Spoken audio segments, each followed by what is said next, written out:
इंसदाद दहशतगर्दी की अदालत ने हलीम आदिल शेख को अदालती रिमांड पर जेल भेजने का हुक्म देते हुए मुल्ज़मान को 25 फरवरी को दोबारा पेश करने का हुक्म दे दिया।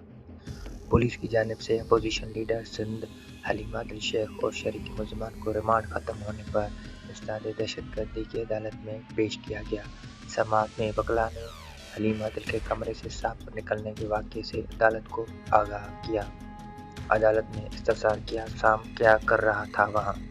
हलीम आदिल शेख ने कहा, मेरे कमरे में मंसूबे के तहत सांप छोड़ा गया। जिस पर जज ने सवाल किया, सांप के मुंह में दांत देखे थे आपने?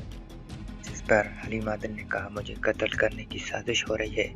जिस पर जज ने कहा, आप सियासी बातें बाहर जाकर करें, यहाँ नहीं। आपको जेल भेज रहे हैं, वहाँ आप महफूज रहेंगे। अदालत ने हलीम आदिल शेख और दीगर मुल्ज़मान को अदालती रिमांड पर जेल भेजने का हुक्म देते हुए मुल्ज़मान को 25 फरवरी को दोबारा पेश करने को हुक्म दे दिया है। मज़ीद वीडियोज़ के लिए हमारे चैनल को सब्सक्राइब करना ना भूलें। इसको लाइक करें, कमेंट्स करें और आगे तक शेयर करें।